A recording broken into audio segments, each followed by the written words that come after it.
about Belle Collective and Love Marriage Huntsville. But before we get into it, y'all already know the drill. Don't forget to like, comment, and subscribe, and come on over here and kick it with your girl.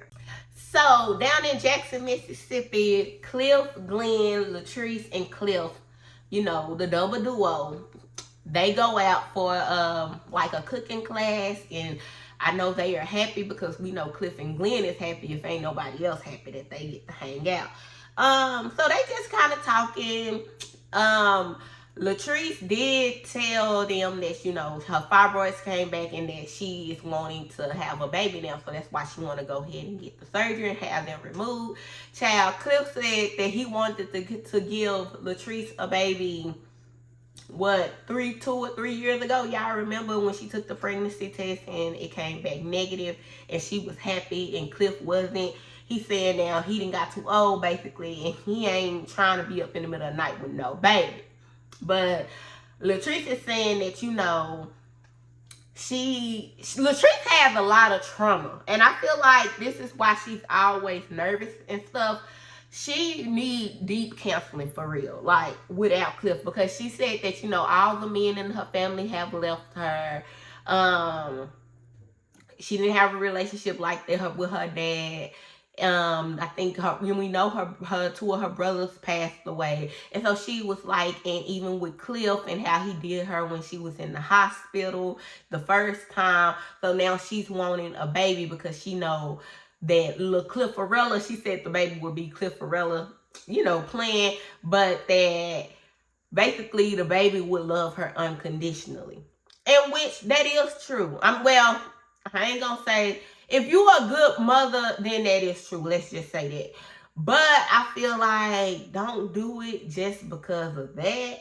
But at the same time, I get it. So if you want to have your baby girl, have your baby, Cliff talk about, you know, getting a vasectomy because he ain't trying to have no kids, child. I don't know if I just feel like Latrice needs to go get counseling. And if she want to have a baby, there's nothing wrong with having a baby. But don't have a baby because you feel like your baby is supposed to be your support, like a support animal. Like, that ain't going to work, because having a baby just to have a baby, you would have to really want this baby. This is a child. You can't get rid of it. I know people get animals and stuff and they say they're like kids. And while the taking care of the process is like a kid, you can just, you know, you can decide you don't want a dog and sell the dog, or, you know, get the dog another home. With a child, it's not that easy. So there's just something to think about. We see Carrie, mother, and her husband, Matt, meeting up with her at her restaurant, Brick and Spoon, at one of the restaurants. And they're talking about the restaurant that she has in Alabama. And, you know, how it's not doing good. Basically, they did put it up for sale. They had a buyer, but she said that it's stuck in limbo because she don't believe that their buyer can actually get the money. So the money that they're asking for, that buyer probably can't get that amount or something. So that's at a standstill. Where her mother and Matt is encouraging her to just go on and close up shop. But Carrie is having a tough time with that because she's like, you know, I have 20 people basically depending on me, which she do. They're her employees, and she's like, she don't want to, you know, she don't want to shut down just yet. Because with closing up and worrying about the rent, which is smart business-wise, she have a heart and she feel like, you know,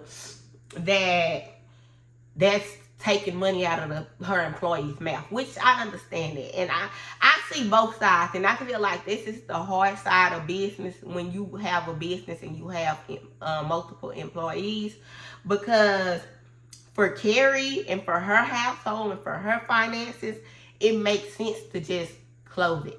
Now, I have to still pay rent on the building until we get it sold, but I don't have to do payroll. I don't have to do this. I don't have to do that. You know what I'm saying? So that saves me some type of coin. She did say, like she said before, that basically all her money that she's making, well, not all of it, but a good portion of the money that she makes from her social media presence and stuff is going into the business. Matt is like, well, you don't have to worry about the household because he covers the household and stuff. But she's like, basically, her money is the money that's usually like used for the cushion. So like, basically, if something happened, they want to probably take trips and stuff. You know, she got the money put up where Matt take care of all the household bills and all of that. You know, basically how I feel like that's a great, you know, setup. And she just like, in her defense, I get where she's coming from. It's like, especially in this economy, people are losing their jobs left and right. And it's like, dang, here I am, I got to lay off 20 people. But at the same time, if you digging yourself into a deeper hole, you got to do what makes sense for you financially. And that's just the name of the game when you're owning a business. So hopefully they can get the business sold. Her mama and Matt is like, what's the hold up? But she did have a buyer that fell through. I mean, you can't make nobody buy nothing. So now the thing is should she just close it up and just cut her losses? Yeah, I just gotta continue to pay rent until I can get up off of it, or do I keep it running and still make payroll and do all the things? So hopefully she figured it out. Latrice and Cliff do like a little counseling session for themselves together, something she's seen on TikTok. And basically she's expressing to Cliff how she was hurt when he left her when she got her first surgery. And not only was if she got her surgery, but it was her birthday and it was their anniversary. She sent him, I guess, to go check on Taste, but instead of him just going to make sure things was running well, he went, made sure things was running well, got a few drinks, sat back, got drunk, and didn't come back. And she felt the way as she should, as his wife. If I am in the hospital, and stuff is going on with me, you do what if I say, babe, can you go check on the restaurant, make sure everything good? As my man, you should go check on the restaurant and have your ass back. And with it being our anniversary, I expect for some flowers, some type of card or a gift or something when you come back. Like, that's just me. And I feel like any man who like is on there with his woman, it's gonna do that. Like, I'm not even fit to play them type of games because you know what it is. However, I do feel like they need to hire somebody for this. Like, y'all need to get like a general manager or a manager, like a hire manager, because it's one of those things where, and maybe they are like, you know, don't have the budget for that just yet. But I feel like Latrice is kind of putting herself on the back burner because she feel like she got to do so much stuff. And of course, Cliff does his stuff too, but she's doing more than Cliff. And it's just like, even later on in the episode when she talks to Stormi and she talk about how she don't feel like she will be able to get her surgery because right now, because she's worried about the restaurant. And it's like, girl, your health is more important than this restaurant. Like, you can, if something happened to the restaurant, you can cut your losses and rebuild the restaurant. If something happened to you, and you can't, it ain't nothing you can really do much about that if you ain't here. You know what I'm saying? So I just feel like I stated earlier, I feel like Latrice needs counseling. I feel like her relationship and Cliff's relationship, you can definitely tell the age different. Cliff is, and I don't want to say he's set in his ways, even though he is old and set in his ways, but as her man, I'm not trying to hear about you being set in your ways, sir. You need to figure this out and you need to do what you got to do for me as your woman. But this is why I always say when you dating older men, especially that much older, because I think Latrice is still in her 30s. Me and Latrice probably might be close in age, or yeah, like mid, like the just entering our mid 30s. Where Cliff is probably what, that 60 or damn near. So that's a big age gap versus, you know, like you dating somebody, say you 28 and he 32 or something like that. Something that's not too far apart. But when you have those big age gaps, I feel like Latrice probably got with Cliff because he had the coin. He was doing good for himself. And she was young and she seen somebody who could, you know, do what he do. But now she's getting to a point where she's older now. She's made her own coin. She's, you know, a lot wiser. And she's like looking at like, sir, you not fit to keep playing in my face. And I understand that. And I'm not going to lie. If I see you drinking on the camera while I'm in the hospital and I done told you to bring your bald-headed ass back. And now Cliff ain't even bald-headed. But I done told you to bring your ass back to this hospital. I'm going to go the hell off. Like, I'm going to go off. But I get where Latrice is saying how Cliff was like, well, you didn't call and tell me to come back. But I get her saying I shouldn't have to do that because at the same time, sir, you a grown-ass man. You know I'm in the hospital. You know I'm here by myself. Not only that, it's my birthday. It's our anniversary. You don't think you should have been here? Like, come on now. Quit playing in my face. Tamara and Selena meet up. Selena teeth look good. We know she went to Columbia to get her teeth done. But, child, I won't... Y'all, Selena did not tell these people that she has a history of high blood pressure. And this is why a lot of times the people here in the States kind of warn people about going to other places to get their teeth done, and then they don't want to work on them and all different reasons, the red tape behind it. But not knowing, with the health problems that Selena has had, I would have thought she would have knew that that's something that she should disclose and she should let them know. And y'all, it amazes me every day how many people are just so ignorant to the certain things. Like, even when these ladies get these surgeries, like these BBLs and stuff, they don't realize that some of these doctors aren't board certified. Just like she didn't realize that she had to tell the dentist because she's getting her teeth done that she has high blood pressure. Like, they're opening your mouth. That's basically surgery.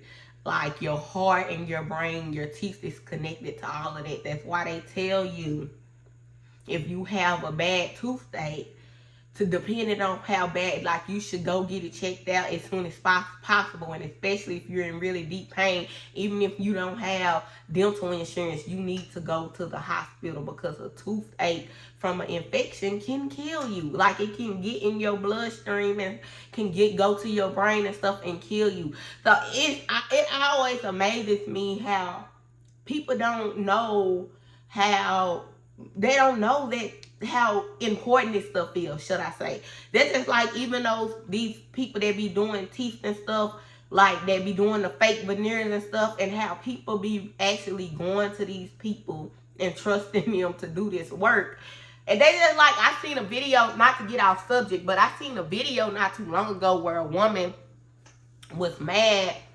And she was mad because she had got some veneers done. First of all, she got it done in like salon, and she got the veneers done, and she was like, he didn't post me on his Facebook page and all this and that, and I knew it wasn't right, but my mouth, she had excruciating pain. And it's like, y'all be looking for the cheapest route. Like, if somebody tell you that they can do you a mouth full of veneers for $1,200, you gotta know damn well that they aren't a dentist, a doctor. A dentist is a doctor. Like, you gotta know that. For $1,200, baby, you can't even hardly get a root canal. A root canal costs more than $1,200 these days with dental insurance, depending on the type of insurance you got. So, you think they fit to do a whole mouth of veneers for that? Come on now, if it sounds crazy, if it sounds too good to be true, then it is. So, I just thought that her not knowing that was crazy. But, and then it got so bad that her blood pressure kept going up so that they couldn't even do what they needed to do in one day. She had to come back. She had to go back because they didn't know, like, they were like, basically, if your blood pressure don't go down, we can't keep working on you. Because she had a heart attack and died. And thankfully she's okay and her teeth look good, but girl, this is something that you should know. Like, especially with you having health issues already, Selena. Tamara did talk about how she feel like now the ladies know more about her than she know about the ladies. Tamara, Be for real. Like, Tamara, I like you. You cool, girl. But let's be clear. You have skated by all these seasons. And what is this? Season 7. You have skated by all of these seasons. And we knew barely anything about you. So, hey, it's just your time. All the other ladies has been transparent in some form or fashion within their life. So, baby, you gotta do what you gotta do. I mean, if you can skate by, cool, if they let you, but they start being on your neck, you gotta do what you gotta do. You wanna keep your job. That's all I can say. So, we see Stormi still, and y'all know Stormi from Love Marriage Huntsville. She do have a new show, Belle Collective Birmingham, which I may talk about that, y'all. I gotta rewatch it, y'all. Y'all hear my voice. I kind of was getting over the little sickness. And then Saturday, well, this whole weekend, Friday, Saturday, I had so much going on, y'all. So I didn't, like, I watched a little of it, but I didn't get to watch it how I want to watch it to kind of review it. So I'm going to rewatch it, and if I like it, then I'm going to come talk about it. So if I don't talk about it, then y'all know I really wasn't feeling it like that. Or I might just wait till next week and just do the first episode and the second episode together. But, not Tamara. Stormi and Latrice have been friends for years. We know Latrice used to do hair. Not Latrice. Stormi used to do hair. Latrice used to sell her. They basically, they've been cool for years. They help each other out. And I love to see it. I feel like that's what it's about. Like, if you know you doing something, I'm doing something, let's get this bread together. There ain't no hate. Let's see how we can make this money on. So I like that, they're dynamic. She talked about Cliff and how, like I said before, she's saying that she needs to get, that she have to do all this stuff, so she want to postpone her surgery. And Stormi is telling her no. If they telling you need to go and get the surgery, go and get the surgery, which I agree. Especially if you want to have a baby, but that's why I say she might not really want a baby. And she's just like, I feel like I said, they need to hire somebody to delegate, basically. That way, Latrice, you don't have to, if you don't, when you go into a lot of these establishments, you do not be seeing the owner. They have somebody to do that work for them. So I feel like, I know, you want to be hands-on and stuff in your business, and that's a way to save money. But sometimes you have to get people to delegate, and it's nothing wrong with that. So I do feel like she needs to get somebody to delegate, and that way Cliff can have his ass there with her. Or better yet, Cliff needs to get somebody. And I do want to congratulate Stormi, because we do know she's the #1 seller for TikTok. I think she's the #1 in the U.S. and I think the United Kingdom, who did like 1 million sales on TikTok. $1 million, like made $1 million for 1 million sales, something like that, on TikTok Live. So kudos to that, Stormi. Like, she been doing her thing. Her product is pretty good.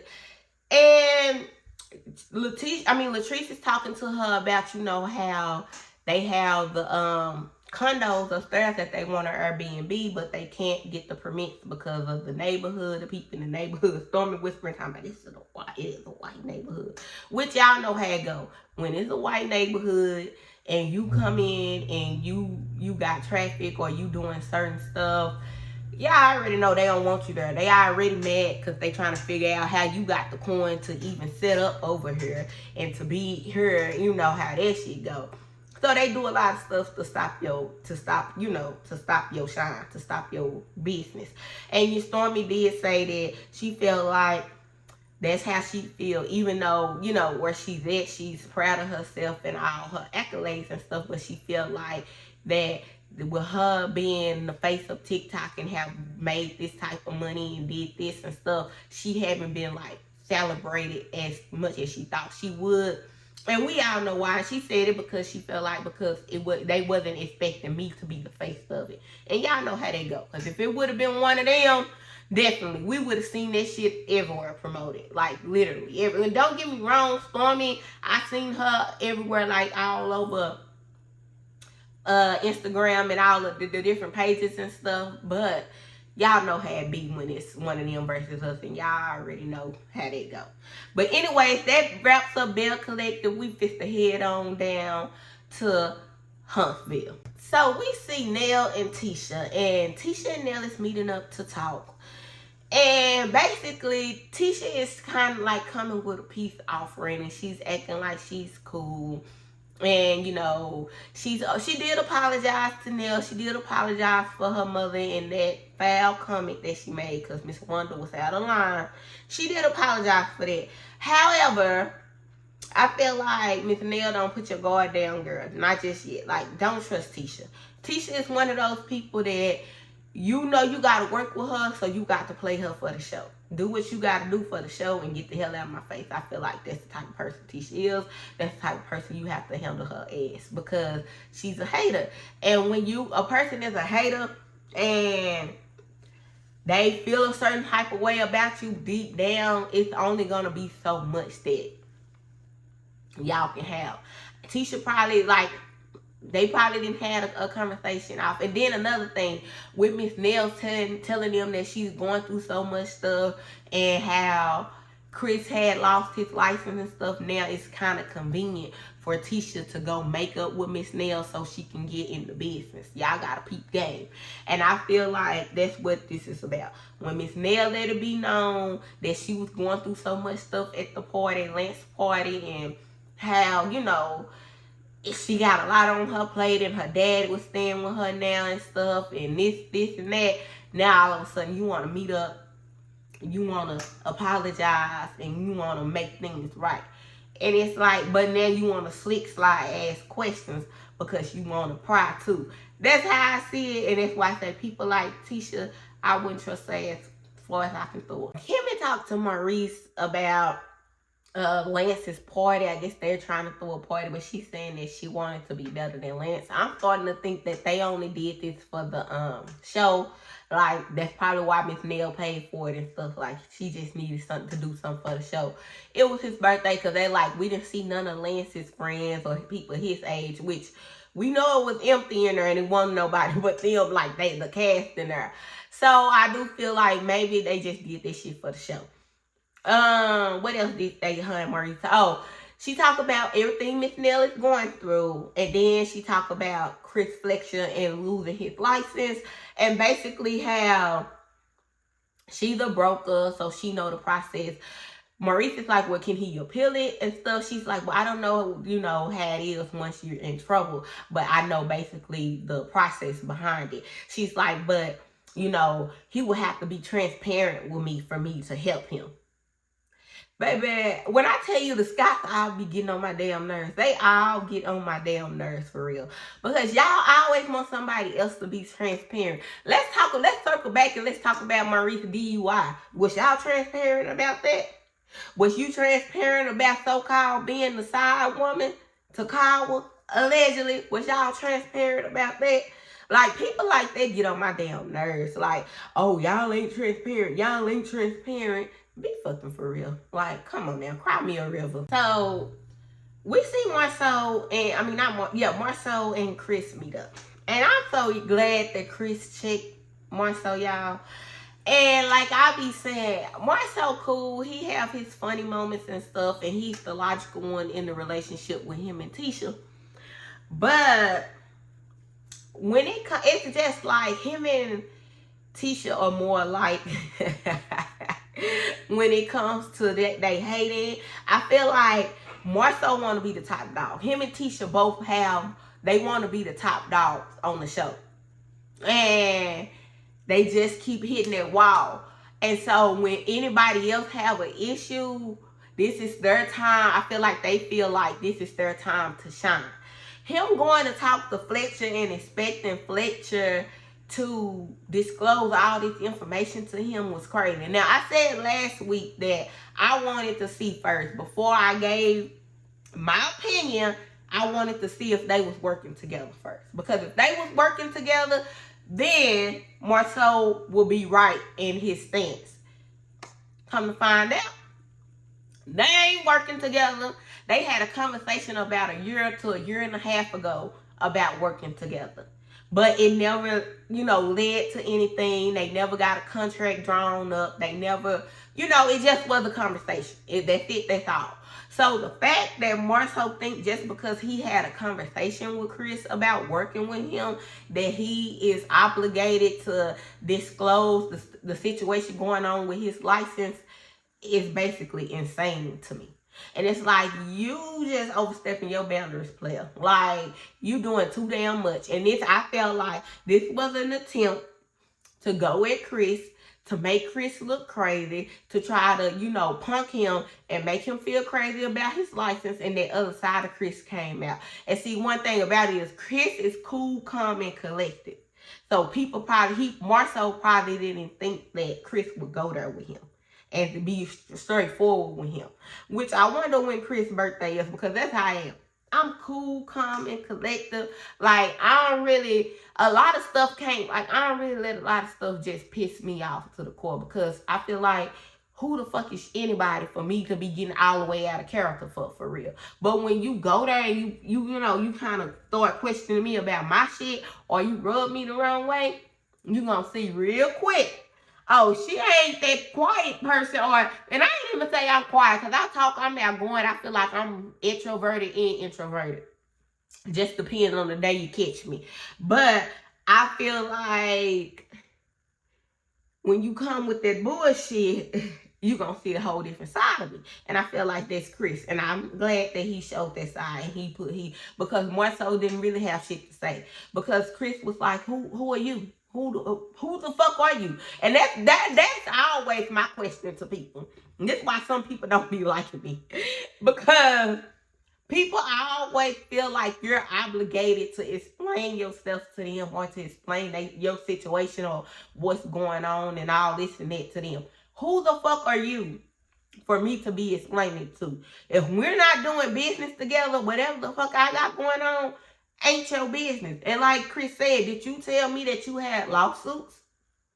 Did you explain it to me? And y'all see Marsau kind of glazed over there. He gonna say, because I was the plaintiff. He kept saying, okay, you see. No. You ain't even came on this show for real and talked about the lawsuits and shit that y'all got on y'all. Let's be clear. But you want to get all in this man business and wonder why he lost his license, and you supposed to be a pillar of the community, and your license is for the community. He tried to flip it. And Chris was like, yeah, I know that. But at the same time, I'm taking care of that. I got attorneys on that. And that's just that. Like, at the end of the day, you can say, oh, your license and this and that is for the community. And yeah, whatever. But at the same time, like Chris told Miss Nell, the community, Miss Nell can't go use Chris' license. Marsau can't go use Chris' license. At the end of the day, something happened, in which it did happen. It's me that got to go through the process. This stops my bag, not yours. So you coming here trying to tell me and try to size me up and trying to, worry about my license is crazy as hell. And then Chris was like, what did he say? I'm more of a staple or a pillar in the community more than you would ever be. And Marsau didn't have shit to say. He basically said, well, I see you don't fuck with me. No, it ain't that. It's the fact that you tried to hold me and you tried to little boy me on camera, and you thought you was just to get a rise out of me, and you thought that you was gonna get you a little scene and have something to kiki and ha about, and I had to put you in your motherfucking place, because don't ever think she's sweet. And the irony of all of this is that Maurice talks to Marsau about the restaurant that he's supposed to been doing. And Marsau, I think they said it's been like a year and a half, where, this lady, Latrice, has been waiting. And she better than me, because I would have been like, no, I'm done. And not even that. Kimmy has been saying that Marsau, do stuff slow, which Kimmy has said that. Martell has said that. I think it was season 1, when Melody told Marsau to complete a project. Hell, we see Scott Manor is still been building. That's been like 5 years in the works. A lot of stuff haven't been getting built dealing with Marsau. Marsau either don't got the coin. And with every time that they go pull up to him, we never see a crew. So maybe he can't pay his people. I don't know. But a year and a half, year, 2 years, whatever it is too many, too damn long to be waiting for a spot. And I think Kimmy is fed up. We know she's fed up. But my thing is with Kimmy, you been knew that Marsau dragged his feet. He wouldn't even been on the project. I'm just saying, brother-in-law or not, you wouldn't have been on the project. So Maurice is basically telling him that he gonna have to get it figured out, or he gonna be in. He was like, it's just not like it's a family deal. Basically, it's not like it's for me and Kim, just for me and Kim. And we also have somebody, the lady Latrice, waiting so she can, you know, work after the rest. She can get in the restaurant and do what she needs to do. And he is just like, oh, I have to get this rolled up. I have to get that drawed up, and I have to, sir. You have more excuses than a person going to jail. Let's be clear. It don't take all of it, especially if you in the game. Like, come on now. Hell, we here in Texas, they be throwing houses up that I don't want to purchase one of them houses. But baby, they be having houses up within a month of shit, less than that. So you mean to tell me this little 1,000 square footage building you can't get done? It take a year and years to get done. Marsau, please. So basically, Maurice threatened Marsau with paperwork, and Marsau is like, oh, so basically you gonna sue me, and all this and that. And then Marsau had the nerve to tell Maurice, oh, well, you need to get off your soft hands era. I need some help. Pump your brakes. Pump your brakes. Now, I don't know how much they paying Marsau or what it is, but I don't care if you is my brother, sibling, cousin, hell, my daddy. I don't care. If I'm paying you to do a job and I'm paying you, I'm not coming off my hands to do a damn thing unless I'm fit to take some money back, because if that's what I paid you for. And then basically Maurice is like, you know, they vouched for Marsau to do the work to Latrice. That's why he's on the job, and he ain't been doing shit. But this is why sometimes working with family could either be good or bad, and you gotta know your family. And like I said, this is their fault, because y'all already knew Maurice take his time, he drag his feet. Like I said, Kimmy done said it a million times. Multiple people on the show have said it. So let's be clear. A lot of people have said that you don't do what you're supposed to do, Marsau. So why would y'all even put him on the job? And I understand it's your brother-in-law, but he wouldn't have been on the job. Like I said, you have to, when it's working with family and friends, you got to know, if you know they really about their business and they on their shit and they going to get the job done, whether we cool or we not, then yeah, I don't mind putting money in your pocket, because I want to keep it in-house. I want to see my people eat, right?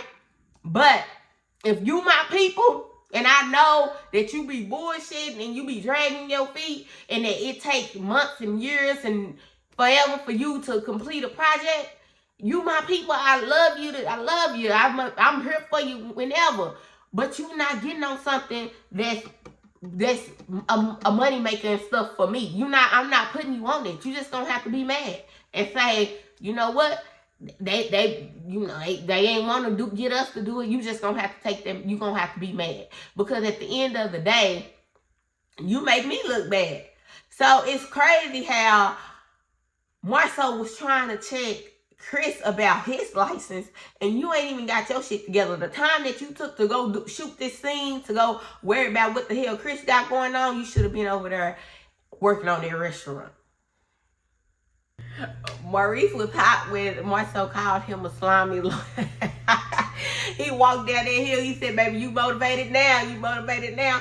Which, like I said, this needed to happen, because come on now. Like, first of all, the first 6 months that it wasn't nothing going on, I would have been on Marsau ass. But to let it go for over a year is crazy work. And this is what I be talking about. Y'all be so caught up and y'all worried about what everybody else got going on, and look at this bullshit. Like, get it together.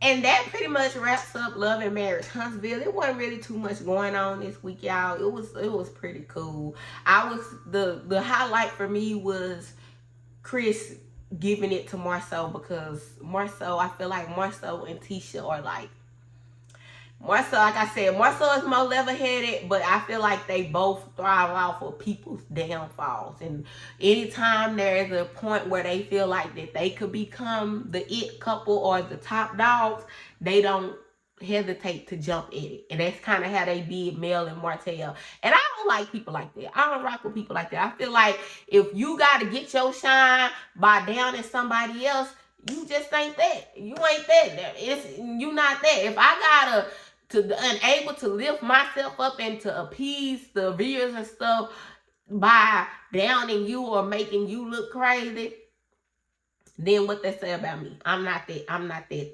person that I think I am. Like, you think you that, but you not that. And I feel like that's what him and Tisha both do. But anyways, like I said, that wraps up Love Marriage Huntsville. Don't y'all forget to like, comment, and subscribe. And I'll see y'all on the next one. Bye, y'all.